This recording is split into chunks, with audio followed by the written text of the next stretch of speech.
আল্লাহর হাবিব বলেন তাসাহহারু ফা ইন্না ফিস সাহুরি বারাকা, তোমরা সাহারি খেও, কেননা সাহারির ভেতরে বরকত ঢুকায় দিয়েছে কে? একটা খেজুর, এক গ্লাস পানি খেলো সারা দিন আপনাকে তরতাজা রাখে কে? তো সাহারির জন্য যেহেতু উঠতেই হয়, সাহারি খাওয়ার আগে বা পরে 2 রাকাত 4 রাকাত তাহাজ্জুদ পড়া যাবে না? রব্বুল আলামিন বলেন ওয়ামিনাল লাইলি ফাতাহাজ্জাদ বিহি নাফিলাতান লাকা আসা আইয়াবআসাকা রাব্বুকা মাকামান মাহমুদা। ও নবী, রাতের কিছু অংশ সময় তাহাজ্জুদের সালাত আপনি আদায় করবেন, কারণ এই তাহাজ্জুদ হলো আপনার জন্য নাফিলাতাল লাক, অতিরিক্ত ফরজ। আপনাকে মাকামে মাহমুদে অধিষ্ঠিত করবে কে? এজন্য যারা সম্মানিত হতে চান, সম্মানের আসনে যেতে চান, তাদের জন্য তাহাজ্জুদ অবধারিত। আমরা রমজানে সাহারির আগে তাহাজ্জুদ পড়তে চাই কি চাই না? এই নামাজটারে আল্লাহ বড্ড ভালোবাসেন, কেন জানেন? কারণ গভীর ঘুমকে স্যাক্রিফাইস করে আমরা এই নামাজ পড়ি। ঘুমের আরবি জানা আছে কারো? ঘুমরে আরবিতে কি বলে? অনেকগুলো আরবি আছে। একটা আরবি হচ্ছে নুআস, তন্দ্রা, তন্দ্রা, আমানাতান নুআসা কোরআনে এসেছে। আরেকটা আছে ঝিমুনি, ঝিমুনি, এইভাবে ঝিমুনি আসে ঘুমের আগে, এটারে বলে সিনা। এটারে কি বলে? সিনা। স্বাভাবিক ঘুমকে আরবিতে বলে নাউম। স্বাভাবিক ঘুমকে কি বলে? এই সিনা আর নাউমকে আল্লাহ এক আয়াতে এনেছেন, লা তাখুযুহু সিনাতু ওয়ালা নাউম। আল্লাহর তন্দ্রা নাই, ঘুম নাই, ঘুমের আগে যে তন্দ্রা আছে ওইটাও নাই। তাহলে নুআস, সিনা, নাউম পেলাম। আরেকটা ঘুমের আরবি হচ্ছে হুজুদ। চাঁপাইনবাবগঞ্জ আওয়াজ করে বলেন, আরেকটা ঘুমের আরবি কি? হুজুদ। এটা মাঝরাতের ঘুম, শেষ রাতের ঘুম, যেই ঘুমটা বড্ড মজা লাগে। কাঁথা টেনে টেনে, ব্ল্যাঙ্কেট টেনে টেনে আরেকটু ঘুমাইতে মন চায়, আরেকটু, আর 1 মিনিট, আর 2 মিনিট, এরকম একটা মজার ঘুম শেষ রাতে আছে না নাই?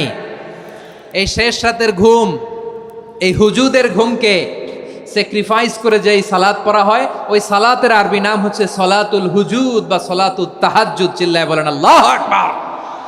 এজন্য আল্লাহ তাআলা এই তাহাজ্জুদের সালাতকে এত পছন্দ করেন। পড়বেন তো রমাদানে। 4 নম্বরে মুক্ত হস্তে দান করুন, মুক্ত হস্তে দান করুন। ওয়ামা আতাইতুম মিন যাকাতিন তুরিদুনা ওয়াজহাল্লাহি ফাউলাইকা হুমুল মুদঈফুন।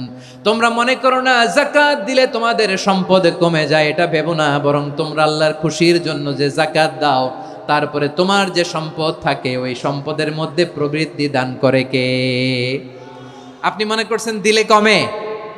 চাঁপাইনবাবগঞ্জের ভাইয়ের আওয়াজ করে বলেন, দান করলে কি সম্পদ কমে নাকি বাড়ে? আওয়াজ করে বলেন, কমে না বাড়ে? বাড়ে। যেটা দান করেন, কামাসালি হাব্বা আম্বাতাত সাবআ সানাবিলা ফি কুল্লি সুম্বুলাতিন মিয়াতি হাব্বা। 1 টাকা দান করলে এটা চারা বীজের মতো, রূপে দিলে 7টা শীষ, প্রতি শীষে হয় 100 শস্য দানা। আল্লাহ যারে চায় এরকম বাড়ায় দেয়, প্রবৃদ্ধি দেয়। সুবহানাল্লাহ। এজন্য মুক্ত হস্তে দান করতে রাজি আছেন? আগে আগে যাকাত ক্যালকুলেট করে রাখেন। আপনার যাকাত বর্ষ যদি পরেও হয়, দেরি করেও হয়, ধরেন যে প্রতি বছর মুহররমে দেন, আপনি আগে দিতে পারবেন। যাকাত অগ্রিম আদায় করা যায়। সুবহানাল্লাহ বলেন। বিষ্ণু ঈসা ইসলাম রমাদানে এত দান করতেন, কানা আজওয়াদান নাস, কিন্তু রমাদানে আজওয়াদুন নাস আজওয়াদু বিল খাইরি মিনার রিহিল মুরসালা। প্রবাহিত বাতাসের চেয়ে বিশ্বনবী আরো বদান্যতা বেড়ে যেত। প্রবাহিত বাতাস যেমনি সবাইরে বাতাস দেয়, আস্তিক নাস্তিক মুমিন কাফির সবাইকে শীতল করে দেয়, তেমনি নবীজির রমাদানের দান ছিল এমন, কেউ নবীর কাছে চেয়ে ফিরে গিয়েছে এর নজির নাই। জোরে বলেন সুবহানাল্লাহ। রমাদানে দান করব, ইফতার শেয়ার করব। কাউকে ইফতারি করালে সারাদিন রোজা রেখে তার যে সওয়াব, আপনি ইফতার করানোর কারণে আপনার আমলনামায় ওই সওয়াব আল্লাহ ঢুকায় দিবেন। পড়েন সুবহানাল্লাহ। সাহাবারা বললেন, নবী আমরা গরিব মানুষ, ইফতারি খাওয়ানোর পয়সা নাই। আল্লাহর হাবিব বললেন, ওয়ালাউ বিমাজকাতি লাবান, 1 ঢোক দুধ, ওয়ালাউ বিতামরা, 1টাও খেজুর, ওয়ালাউ বিশারবাতিমা, 1 ঢোক পানি খাইয়েও যদি কারো রোজা ভাঙাও, তারপরে ওই সওয়াব তোমার আমলনামায় দিবে কে? তাহলে মুক্ত হস্তে দান করুন, 4 নাম্বার। 5 নাম্বার হচ্ছে কদর তালাশ করুন। রমজানের সবচেয়ে দামি সময়। বিষ্ণু বলেন, মান হুরিমা খাইরাহা ফাকাদ হুরিম। যে কদর মিস করলো সে সব মিস করলো, হি ইজ দ্য লুজার। আচ্ছা বলেন, এই বরকতের মাসে আমরা কি লুজার হতে চাই না গেইনার হতে চাই? সবাই বলেনি, বলেন এই রমাদানে আমরা লুজার হব না গেইনার হব?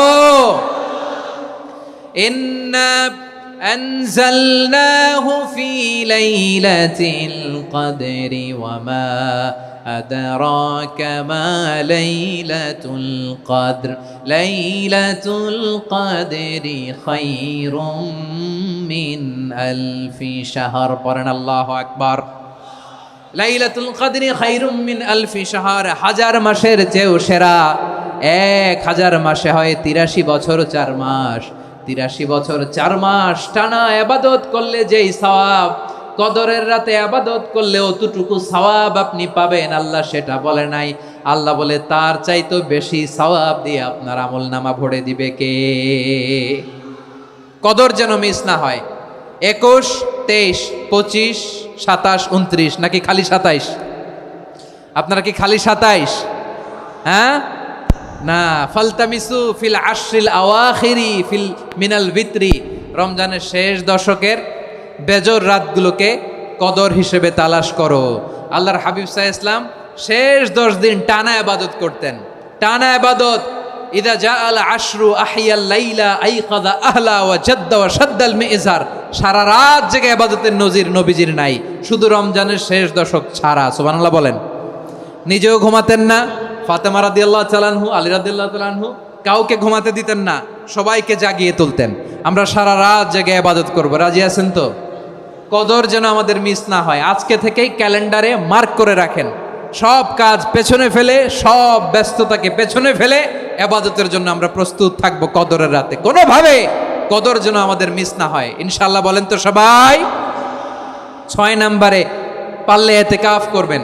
আল্লাহর হাবিব সাল্লাল্লাহু আলাইহি ওয়াসাল্লাম প্রতি বছর 10 দিন ইতিকাফ করতেন। যে বছর ইন্তেকাল করবেন সে বছর 20 দিন ইতিকাফ করেছেন। আপনি বলবেন হুজুর ইতিকাফ না করলে সমস্যা কি? আমার নবী একটা ইবাদত সারা জীবনেও ছাড়ে নাই, আর আপনি জীবনে একবারও করেন নাই। এবার হিসাব আপনার কাছে, হিসাব আপনার কাছে।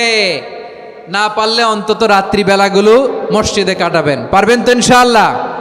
সব শেষে শিশু এবং নারীদের ব্যাপারে বিশেষ খেয়াল রাখবেন। শিশুদের রমাদানের ব্যাপারে উৎসাহ দেন, তাদের প্রস্তুতি নেওয়ান, তাদেরকে রোজা রাখতে দিবেন। আমার ভাইয়েরা এবং বোনেরা, পর্দার আড়ালে মায়েদেরকে বলবো, চাপাই নবাবগঞ্জের মায়েরা, 1 দিন 2 দিন না খেয়ে থাকলে আপনার ছেলে মেয়ে মারা যাবে না, ঠিক কিনা বলেন?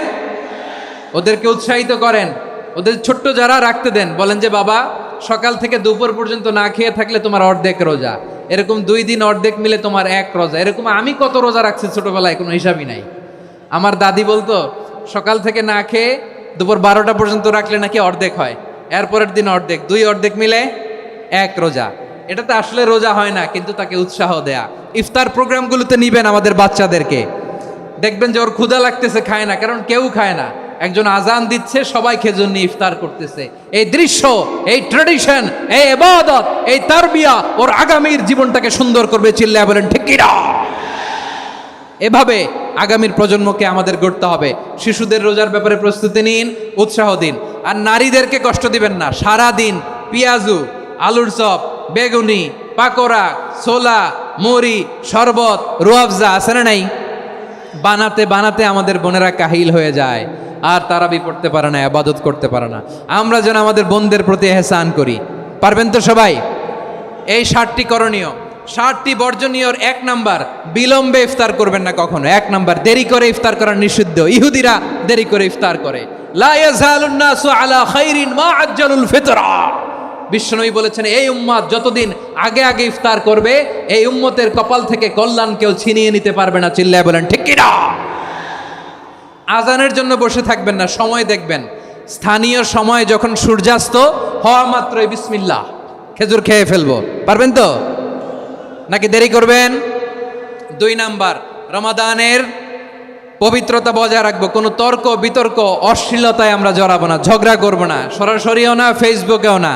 করবেন কেউ গালি দিলে বলবেন ইন্নিমরুন সায়েম, আমি রোজাদার। আল্লাহর হাবিব শিখিয়েছেন, কেউ যদি তোমার গালি দেয়, কটু কথা বলে, অশ্লীল কথা বলে, রমজানে তুমিও বলতে পারবে না। তুমি বলতে পারবা ইন্নিমরুন সায়েম, আমি রোজাদার। আজকে থেকে নিয়ত করেন, রমজানে কেউ গালি দিলে আপনি একটা গালি দিবেন নাকি? কি বলবেন? রোজাদার, রমজানের পবিত্রতা আমি ভঙ্গ করতে পারবো না। অশ্লীল নাটক সিনেমা আমরা দেখব না। ব্যাড হ্যাবিট থাকলে রমাদানে এটা ছাড়ার মহা সুযোগ। স্মোকিং এর অভ্যাস আছে অনেকের, ঠিক কি না?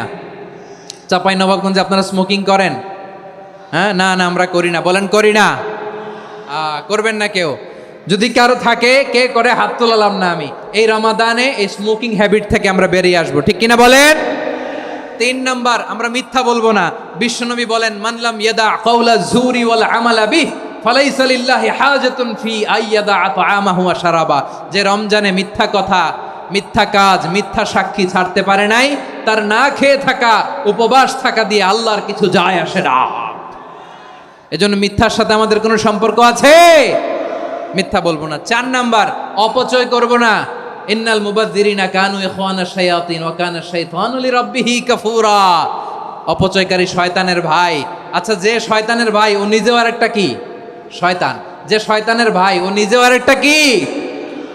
অপচয় করব না। ইফতারি করতে যে আমরা অনেকে অপচয় করি, এগুলো করবেন আপনারা? না, অপচয় অপব্যয় করব না। 5 নাম্বারে, রিয়া, লোক দেখানো ইবাদত আমরা করব না। লোক দেখানোর জন্য নামাজ, রোজা, জিকির, তেলাওয়াত, দান, সদকা এগুলো করলে আল্লাহর দরবারে এগুলো কবুল হবে?